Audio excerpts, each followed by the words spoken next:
ان کو یہ ہدایت جاری کی ہے کہ آپ 10 دن کے اندر جو فیصلہ معطل کرنے کا معاملہ ہے اس کے اوپر فیصلہ کریں کہ فیصلہ معطل کریں گے یا نہیں، تاکہ زیادہ دیر اس کو لٹکایا نہ جائے، اور 1 مہینے میں اوور آل اس پورے کیس کو دوبارہ سن کر فیصلہ کر لیں۔ تو بیسکلی انہوں نے صرف ان کو ٹائم باؤنڈ کیا ہے کہ جناب جلدی ذرا فیصلہ کر لیں، اس کے علاوہ کوئی خاص ریلیف نہیں ہے۔ اس کے بعد ہوا یہ کہ مجوکا صاحب کی عدالت میں ان کی طرف سے ایک اہم ریمارکس سامنے آئے ہیں، جس میں انہوں نے یہ کہا ہے کہ وہ عید سے پہلے ہی فیصلے معطلی کے حوالے سے اپنا فیصلہ سنا دیں گے، یعنی فیصلہ معطل ہونے جا رہا ہے تب بھی، اور اگر نہیں ہونے جا رہا ہے تب بھی، تو عید سے پہلے وہ اس بارے میں اپنا جو فیصلہ ہے وہ سنا دیں گے۔ اب میرے نزدیک بہت سے لوگ اس پہ ہوپ فل ہو رہے ہیں کہ جی فیصلہ ہو سکتا ہے معطل ہو جائے اور بشرا بی بی صاحبہ تو پھر فوراً ہی رہا ہو جائیں گے، کیونکہ ان کے اوپر کوئی اور گرفتاری ابھی نہیں ہے۔ دیکھا جائے تو عمران خان صاحب کے اوپر بھی کسی اور کیس میں بھی کوئی گرفتاری نہیں ہے، تو اگر فیصلہ معطل ہوتا ہے تو پھر تو دونوں کی رہائی بنتی ہے، لیکن کبھی امکانات ہیں کہ عمران خان صاحب چونکہ اور بہت سارے کیسز میں نامزد ہیں، تو 9 مئی کے یا کسی بھی اور کیس میں ان کو فردر گرفتار کر لیا جائے گا، تو ان کو تو بہرحال رہا نہیں کیا جائے گا۔ ہو سکتا ہے کہ بشرا بی بی صاحبہ کے لیے کوئی امکان بن جائے، لیکن آنیسٹلی مجھے ایسی فیلنگ محسوس نہیں ہو رہی کہ بشرا بی بی صاحبہ کو بھی عید سے پہلے کوئی فوری رہا کیا جائے۔ ہو سکتا ہے اگر یہ فیصلہ آئے بھی تو شاید دونوں کو ریلیف نہ مل سکے، اور جج صاحب کہیں کہ جی نہیں میں پورا میرٹ پہ فیصلہ سنوں گا اور اس کے بعد ایک ساتھ ہی پورا فیصلہ سناؤں گا، تو یہ پورا امکان ہو سکتا ہے۔ اب یہ میں کوئی اس کے اوپر نہیں بات کر رہی کہ جی چونکہ کیس بڑا اسٹرانگ ہے، بلکہ جو اس وقت ماحول ہے، میں جو اس کا پولیٹیکل ایک اینگل ہے اس کے تناظر میں آپ کو اپنا انالیسس دے رہی ہوں۔ بہرحال ایک اچھی خبر بھی ہے جی، آج پی ٹی آئی کے لیے دفتر جو ان کا ڈی سیل کیا گیا تھا اور باہر جو واش روم وغیرہ گرا دیا گیا تھا، اس معاملے کو بھی پی ٹی آئی نے اسلام آباد ہائی کورٹ میں چیلنج کر رکھا تھا، تو اس کے اوپر بھی فیصلہ آ گیا تھا۔ جسٹس سمن رفت نے فیصلہ سنایا تھا اور انہوں نے کہا تھا کہ جس کو فوراً ڈی سیل کیا جائے۔ آج اس دفتر کو ڈی سیل کر دیا گیا، لیکن فوراً ہی ان کا یہ کہنا ہے پی ٹی آئی کے لوگوں کا کہ بجلی کاٹ دی گئی ہے، تو یہ عجیب سے ہتھ کنڈے ہیں کہ جی ہم نے آپ کو آپ کا دفتر نہیں یوز کرنے دینا، حالانکہ پہلے بھی اس کا کیا فائدہ ہوا ہے؟ مطلب آپ نے اگر سیل کیا، عدالت نے جا کے ریلیف دے دیا تو فائدہ کیا ہوا؟ تو بلا وجہ اپنے اوپر آپ یہ داغ لگا رہے ہیں کہ آپ انتقامی کارروائیوں میں مصروف ہیں، تو یہ میرا خیال ہے ایک فضول کی ہزیمت ہے۔ پہلے آپ کے اوپر کم تنقید ہو رہی ہے حکومت کے اوپر کہ آپ اس طرح کی چھوٹی چھوٹی حرکتیں کر کے بلا وجہ اپنے اوپر تنقید کروا رہے ہیں، تو بھائی کیا اس سے جب کوئی حاصل ہی نہیں ہے تو اس طرح کی گھٹیا کام کرنے کی ضرورت کیا ہے؟ چپ کر کے جو آپ کا کرنے کا کام ہے وہ کریں آپ، لیکن بار بار بلا وجہ جو ہے اس طرح کی چیزیں کر کے ہلکے پن کا ثبوت دیا جاتا ہے۔ تو بہرحال جی دفتر تو ڈی سیل ہو گیا، بجلی کٹ گئی ہے، دیکھتے ہیں اب اس کے اوپر کیا ہوتا ہے۔ اب آ جاتے ہیں جی اس بات کے اوپر کہ عمران ریاض کے ساتھ کیا ہو رہا ہے۔ عمران ریاض بھائی کا جو لین دین کے معاملے کے اوپر مقدمہ بنا کے انہیں حج سے روکا گیا، 1 روز کا ریمانڈ بھی دیا گیا تھا پولیس کو، جسمانی ریمانڈ، وہ بھی ختم ہو گیا، تو آج ان کو جب دوبارہ پیش کیا گیا ہے کچہری میں، تو وہاں پر میاں علی اشفاق صاحب نے بہترین دلائل دی، اور اس کے بعد یہ جو کیس تھا ویسے ہی فارغ تھا، اس میں کچھ تھا ہی نہیں، تو اس میں ان کو بری کر دیا گیا عمران بھائی کو اور خارج کر دیا گیا مقدمہ۔ اچھا اس میں ایک چیز تھوڑی اور ایڈ کر دوں کہ کل کے روز یہ بھی دیکھا گیا کہ جب یہ جعلی مقدمہ درج کرایا گیا تو اس کا ایک گواہ بھی بنایا گیا تھا، جی ایک گواہ بھی ہے، اور وہ جو گواہ تھا اس نے اپنا ایک الگ سے ویڈیو بیان جاری کر دیا، اس نے اپنا ID کارڈ بھی دکھایا، اس میں بتایا کہ جی میں ارشد ہوں اور مجھے انہوں نے اس کیس میں گواہ بنایا، حالانکہ یہ کیس ایسا ہے ہی کوئی نہیں ہے، بالکل جھوٹا کیس ہے اور میں اس میں بالکل کوئی گواہ نہیں ہوں۔ اب وہ بندہ جو ہے وہ جا کے عدالت میں اپنی گواہی بھی دینا چاہتا تھا، لیکن خبریں یہ آ رہی ہیں کہ اس کے بعد اس سے کوئی رابطہ نہیں ہو سکا، تو آج بلکہ اظہر صدیق صاحب نے اس کی بھی بازیابی کے لیے لاہور ہائی کورٹ میں درخواست دائر کر دی ہے کہ وہ جو جعلی گواہ بنایا تھا وہ بیچارہ سچ بولنے لگا تو اس کو بھی کہیں غائب کر دیا ہے۔ اب یہ کتنی بات سچ ہے یا واقعی وہ خود ہی کہیں خاموش ہو کے بیٹھ گیا یہ تو پتہ نہیں ہے، لیکن فی الحال اس کے ساتھ کوئی رابطہ نہیں ہو سکا۔ لیکن عمران بھائی کی رہائی پھر بھی ممکن نہیں ہو پائی، اس کی وجہ یہ ہے کہ راتوں رات ان کے اوپر ایک اور مقدمہ بنا دیا گیا ہے، بہت ہی مضحکہ خیز ایک اور مقدمہ، اور وہ مقدمہ کیا بنایا گیا ہے کہ جی انہوں نے کار سرکار میں مداخلت کی ہے، یعنی جس دن یہ ایئرپورٹ آئے حج فلائٹ لینے کے لیے، تو اس وقت جب یہ آئے ان کے ساتھ 1-2 دوست تھے اور وکلا تھے، تو ان کے حوالے سے ان پہ بنایا گیا کہ جی انہوں نے آ کے کوئی زور زبردستی گھسنے کی کوشش کی ایئرپورٹ میں اور جناب کار سرکار میں مداخلت کی وغیرہ وغیرہ، حالانکہ وہاں پہ الٹا ان کے ساتھ جو ہوا ہے وہ سب نے دیکھا ہے، ویڈیو ثبوت موجود ہیں، لیکن فی الحال چونکہ کوئی اور مقدمہ نہیں تھا تو ابھی ان کو اور کچھ سمجھ نہیں پڑ رہا تھا کہ کیسے اور گرفتار رکھیں، تو انہوں نے یہی مقدمہ بنا دیا ہے. تو اب اس مقدمے میں ان کی گرفتاری ڈال دی گئی ہے. لیکن عمران ریاض بھائی ویسے تو کمپوزڈ ہیں، ظاہر آپ کو پتہ ہی ہے جو بندہ اتنا کچھ سہ چکا ہے تو اس کے لیے یہ چھوٹی موٹی گرفتاریاں، اس طرح کے فضول مقدمات کیا معنی رکھتے ہیں. لیکن ہاں یہ ضرور ہے کہ وہ اس بات پہ دکھی ضرور تھے کہ حج پہ جانے سے روکا گیا ہے. آج تھوڑی سی جو انہوں نے بات کی اس میں بھی وہ یہی بات کر رہے تھے کہ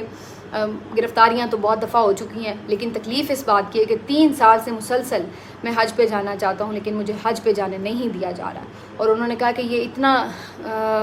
اتنا غلط انہوں نے کیا ہے، لیکن پھر بھی میں دعا گا ہوں، اگر جب بھی میں انشاءاللہ حج پہ جاؤں گا تو میں ان لوگوں کے لیے بھی دعا کروں گا جنہوں نے مجھے جانے سے روکا ہے. تو یہ ان کا بڑا پن ہے کہ انہیں پتہ ہے کہ یہ کتنا بڑا گناہ ہے کہ آپ کسی کو اللہ کی راہ میں جانے سے روک رہے ہیں، لیکن پھر بھی وہ ان کے لیے بد دعا نہیں کر رہے بلکہ کہہ رہے ہیں کہ میں دعا ہی کروں گا کہ اللہ انہیں معاف کر دیں. لیکن بہرحال عمران ریاض بھائی آج اس حوالے سے دکھی ضرور تھے کہ انہیں حج پہ نہیں جانے دیا گیا. ادروائز وہ یہ کہتے ہیں کہ آپ نے مجھے کیا کچھ نہیں میرے ساتھ کیا، اتنی دیر مجھے آپ نے لاپتہ رکھا، مجھ پہ بدترین تشدد کیا، میں سوکھ کے تیلا ہو گیا، لیکن میں نے اپنا موقف نہیں چھوڑا. تو جب میں نے اتنا سب کچھ برداشت کر کے موقف نہیں چھوڑا تو اب یہ چھوٹی موٹی گرفتاریاں کر کے آپ مجھ سے کیسے میرا موقف چھڑوا سکتے ہیں. تو میں ایک صحافی ہوں، میرا جو دل کرتا ہے میں آزاد طریقے سے بات کرتا ہوں. آج میری بات جو ہے وہ پی ٹی آئی والوں کو اچھی لگ رہی ہے، کل ہو سکتا ہے پی ٹی آئی والوں کو میری بات بری لگ رہی ہو اور پی ایم ایل این اور پیپلز پارٹی والوں کو اچھی لگ رہی ہو. تو صحافی تو وہی بات کرے گا جو وہ آزاد صحافی ہے، جو وہ دیکھ رہا ہے، جو وہ اس کو سمجھ آ رہی ہے، اس کے مطابق اس کو لگ رہا ہے. لیکن اس کی بنیاد کے اوپر صحافیوں کے ساتھ دشمنی میں اس حد تک چلے جانا یہ بہت ہی جس کو کہتے ہیں نا کہ قابل مذمت بھی ہے، اور پاکستان میں تو ایک جرم بنا دیا گیا ہے. یہی بات ویسے میں خود بھی کہتی ہوں، بہت سارے لوگ آج کل بھی یہ بات کرتے ہیں کہ جی آپ بہت پرو پی ٹی آئی ہیں یا اس طرح ہیں اس طرح. بھائی سیدھی بات ہے،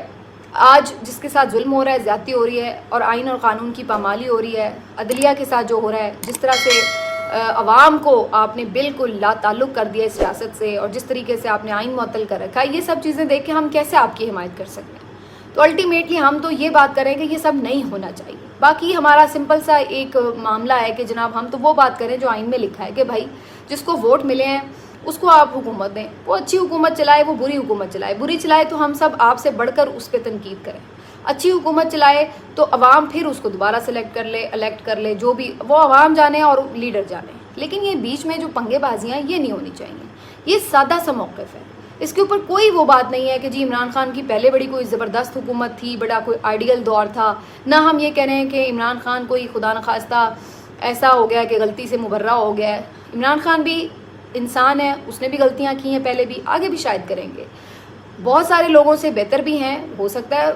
بہت آ کے واپس آئیں تو اور بہتر ہو جائیں، اچھا پرفارم کریں، ہو سکتا ہے نہ بھی اچھا پرفارم کریں، لیکن وہ بعد کی بات ہے. اگر ابھی کسی کے ساتھ زیادتی ہو رہی ہے تو کیسے ہم یہ کہیں کہ ہاں جی اس کے ساتھ ٹھیک ہو رہا ہے؟ یہ پاسبل نہیں ہے. تو آج پی ٹی آئی کو ہماری بات اچھی لگ رہی ہے، کل اگر پی ٹی آئی اقتدار میں آتی ہے ہم ان پہ تنقید کریں گے تو انہیں بھی ہماری بات بری لگ سکتی ہے. لیکن اس کا مطلب یہ نہیں ہے کہ جیسے آج پی ایم ایل این نے ہمیں دشمن سمجھ لیا ہے اسی طرح کل کو پی ٹی آئی بھی ہمیں دشمن سمجھ لے. پھر تو اس ملک میں صحافت کا کانسیپٹ ہی ختم ہو جاتا ہے. پھر تو اس کا مطلب ہے کہ صحافی کوئی نہیں ہے، سارے آپ کے جانی دشمن ہیں کیا، کہ جن کے ساتھ آپ یہ کریں کہ ان کو اپنے بیوی بچے باہر بھیجنے پڑیں یا خود باہر جا کے پناہیں تلاش کرنا پڑیں، ہم اپنے ملک میں رہ کے اپنا کام نہ کر سکیں. یہ کس طرح کی آپ کی جمہوریت ہے؟ یہ کس طرح کا آپ کا پورا آئین ہے، پورا سسٹم ہے کہ جس میں آپ صحافی کو یہ اجازت نہیں دے رہے کہ وہ تنقید کر لیں؟ اور اس کے اوپر آپ فتوے دیکھیں، چیلے چمچے ان کے جو شروع ہو جاتے ہیں کہ جی یہ غدار ہیں، یہ ملک دشمن، پروپیگنڈا. بھائی کون سا ملک دشمن، کیا غداری؟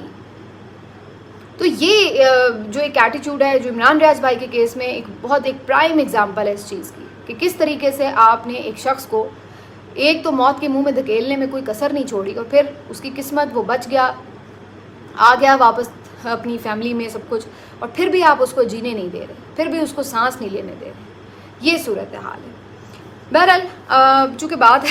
پی ٹی آئی کی تنقید کی ہو رہی ہے تو ایک بات پہ بڑی تنقید ہو رہی ہے. خیبر پختونخوا حکومت نے سابق chief justice Peshawar high court justice Ibrahim Khan کو میڈیکل انسٹیٹیوٹ میں اپیلیٹ ٹریبونل کا سربراہ جج لگایا ہے، جس کے اوپر جو ہے وہ بہت تنقید بھی شروع ہو گئی کہ دیکھیے جی عہدہ بانٹ دیا ہے. اور کچھ لوگوں کا یہ کہنا ہے کہ جناب پی ٹی آئی جو ہے وہ بھی تو اقربا پروری کر رہی ہے. اچھا تو یہی وجہ تھی, یہ جج صاحب بھی اتنی ضمانتیں دے رہے تھے, یہ تھا وہ تھا, یہ تو ان کا پورا ہے. پھر ملی بھگت تھی, ہم تو پہلے ہی کہتے تھے پشاور ہائی کورٹ جو ہے وہ پی ٹی آئی کے ساتھ ملی ہوئی ہے اور وہاں سے ضمانتیں مل رہی ہیں وغیرہ وغیرہ, ریلیف پہ ریلیف اور سب چیزیں. اور اچھا دیکھا اب انہوں نے عہدہ بھی دے دیا. تو یہ ساری چیزیں. دوسری طرف کچھ لوگ پی ٹی آئی کے اس کو بہت اپریشیٹ بھی کر رہے ہیں, کچھ انڈیپینڈنٹ لوگ بھی اپریشیٹ کر رہے ہیں کہ جو قابل لوگ ہیں, آپ اچھی بات ہے کہ آپ انہیں کسی جگہ پہ اگر اور ان کی خدمات اٹھا سکیں, ان کی صلاحیتوں سے فائدہ اٹھا سکیں, تو اچھے اپ رائٹ لوگوں کو ہونا چاہیے. اچھا اب میرا اگر آپ اس کے اوپر پوچھیں ذاتی تجزیات, تو پہلی بات تو یہ کہ میں یہ سمجھتی ہوں کہ جو چیف جسٹس سابق چیف جسٹس ابراہیم خان صاحب ہیں وہ اچھی شہرت کے حامل جج تھے اور اپ رائٹ جج تھے. مجھے کہیں سے محسوس نہیں ہوا کہ انہوں نے جو ہے پی ٹی آئی کو بہت زیادہ جا کے ریلیف دیا اس طرح. پہ ظاہر ہے جب آپ 50 مقدمے بنائیں گے تو پھر ضمانت بھی اسی حساب سے ہی ہوگی, پہلی چیز. دوسری بات یہ کہ یہ بالکل میں اس بات سے اتفاق کرتی ہوں کہ چیف جسٹس صاحب یہ ڈیزرو کرتے تھے کہ الٹا انہیں تو سپریم کورٹ میں موو کرنا چاہیے تھا, لیکن جان بوجھ کے انہیں سپریم کورٹ میں اس بنیاد پہ موو نہیں کیا گیا کہ جناب یہ وہاں جا کے کہیں پی ٹی آئی کو سپورٹ نہ کریں. تو یہ بھی ایک غلط بات تھی کہ ایک اپ رائٹ جج کو اس طریقے سے کسی جماعت کے ساتھ نتھی کر کے اور اس کو آپ آگے اس کی ترقی کا راستہ روک لیں, اس کی پروموشن نہ ہونے دیں. بہرحال خیر چیف جسٹس صاحب ریٹائرڈ ہو گئے, جاتے جاتے انہوں نے خط بھی لکھا تھا جس میں انہوں نے یہ گلہ بھی کیا تھا. لیکن اس کے بعد اب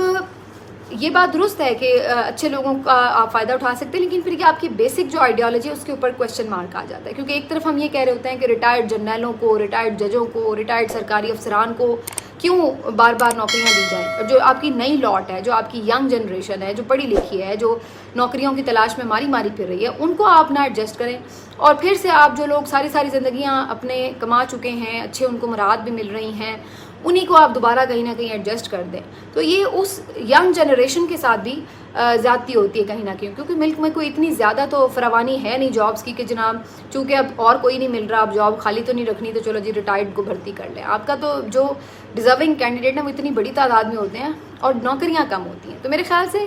بہتر ہوتا کہ پی ٹی آئی حکومت یہ نہ کرتی, اور اچھا ہوتا کہ چیف جسٹس صاحب خود بھی یہ نہ لیتے عہدہ, تو ان کی کریڈیبلٹی پہ نشان نہ آتا. اب اس طرح تو ہر کوئی یہ کہے گا کہ دیکھا انہیں نوازا گیا ہے, تو یہ چیز کا تاثر تو نہیں ہونا چاہیے. بھلے وہ ڈیزرو میرٹ پہ ہی کرتے کیوں نہ ہو, لیکن تاثر تو یہی بنے گا کہ جی ان کو نوازا گیا ہے. تو بہتر ہوتا وہ خود بھی نہ لیتے, نہ پی ٹی آئی ان کو اپوائنٹ کرتی. بہت سے اور بہتر ہو سکتے تھے لوگ جن کو آپ اپوائنٹ کریں. تو میرا خیال ہے کہ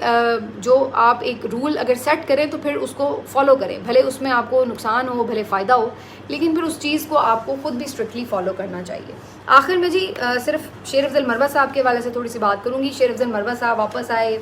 اور آج ان کی اون چودھری صاحب کے ساتھ ایک پکچر یا ویڈیو جو بھی آپ کہہ لیں بڑی وائرل ہوئی ہے. بیسکلی وہ اون چودھری کے ساتھ نہیں ہے, اس میں دیکھا یہ جا سکتا ہے کہ اون چودھری صاحب کے ساتھ ایک بچہ بھی ہے. اون چودھری جو ہے وہ شیر افضل کے کان میں کچھ کہتے ہیں, اور پھر اس کے بعد جو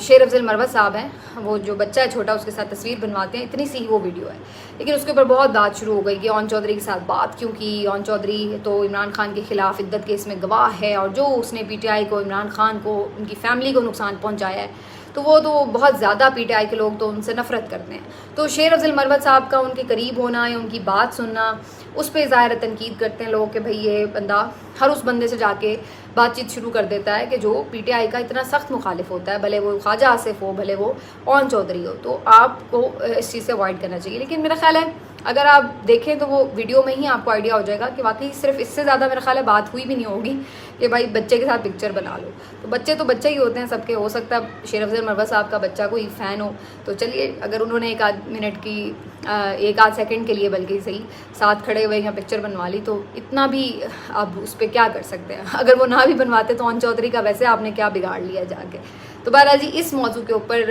تنقید ہو رہی تھی. تو شیر افضل مروہ صاحب وہ بیچارے شخص ہیں کہ جس کی وہ کہتے ہیں نا معافی نہیں ہوتی, کڑی ہر وقت نظر اس کے اوپر ہوتی ہے کہ وہ ذرا سا یوں لائن پہ جاتا ذرا سا یوں ہوتا ہے نا, تو بس وہیں اس کو پکڑ لیا جاتا ہے کہ یہ